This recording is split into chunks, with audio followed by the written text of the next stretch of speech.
Winston, shut up. Who's a good potato spin leak here? I'm refreshed. I spent the entire day running around.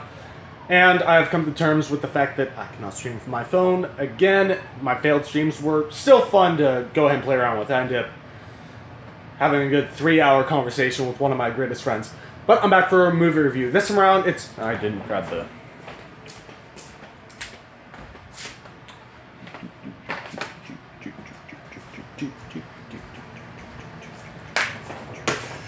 This time around, it's the Babadook. Now, the Babadook is basically about a widowed woman trying to single-handedly raise her special son, who is always getting into trouble and seeing monsters. Now, honestly, she's put under a lot of stress between work, between taking care of the kid, and dealing with the issues that come up, as well as issues with her family. It is all very trying. This creature, the Babadook, initially manifests as a book to make his presence known, and slowly works his way in, scaring them and gaining more power until he can eventually control and make them kill each other, or themselves. I'm not going to go ahead and spoil the rest of it, but yeah, that's the basic premise of this movie.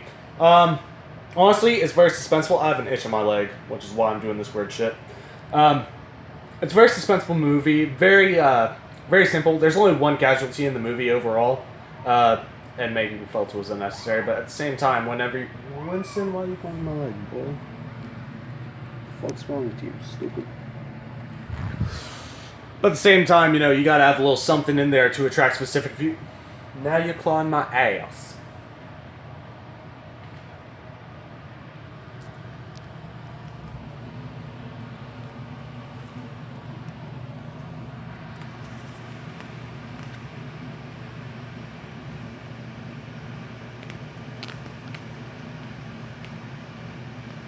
That's right, let go, get down.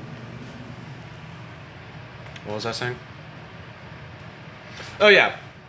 No, she was put in a very stressful situation. It's hard overall, and with this on top of that, I think things turned out well. I'm not going to spoil the ending or anything like that. I do feel that people need to watch this movie. I also feel like this is basically just a film symbolizing the struggle between wanting to kill your annoying-ass kids and not, like, restraining from it. The Babadook itself may just be, you know, the manifestation of frustration and anger that comes with raising a child, especially one that's got some sort of disability that just makes life very unbearable. See, cinematography was pretty good. Plot was alright. The Babadook would have been, was actually fairly chilling. It wasn't something that was just, you know, killing spree or anything like that. It was sort of strictly psychological. It was really uncomfortable in a lot of ways. The kid, great job at being annoying. Chemistry between actors. Honestly, this is a movie where the lack of chemistry worked out. The mother would have always been exhausted, so her lines wouldn't have been very emotional or anything like that. The kid, I mean, it's mostly rage and, like, neutrality. The family doesn't care. She has no real friends.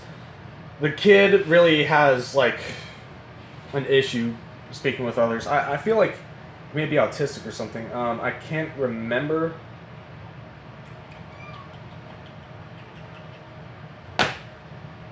Whatever. Yeah, no.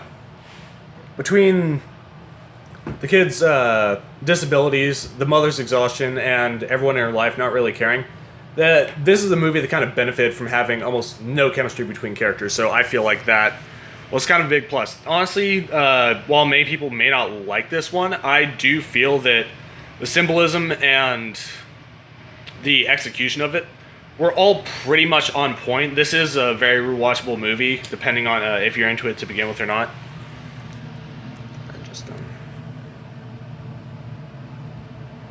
You're not going to do it now, are you? Depending on what you're into. I do feel that this is a very excellent psychological thriller for what it brings to the table. This one's going to get 4 potatoes from me. I mean, obviously this movie had a lot of issues, but in a lot of ways it kind of played to... it played and turned into strengths, because this is kind of a movie where small details, they're kind of off. The way people act, the way people look at each other, interact, the setup, it's all going to give it a little bit of a charm. like this little bit of you tried campy charm. Well, this movie isn't campy at all, but it does have that kind of texture of being so, especially with the body count of nearly 0, and most of the movie being made of suspense. It takes me back to freaking Jaws almost. But yeah, no, I'm gonna give this film 4 potatoes. Have you seen this movie? What were your thoughts on it? Go ahead and post that in the comments down below. Like, comment, subscribe, keep on keeping on, and I am gonna continue to try to figure out a way to lengthen videos and do streams. I'm gonna figure something out. Just keep me posted on that.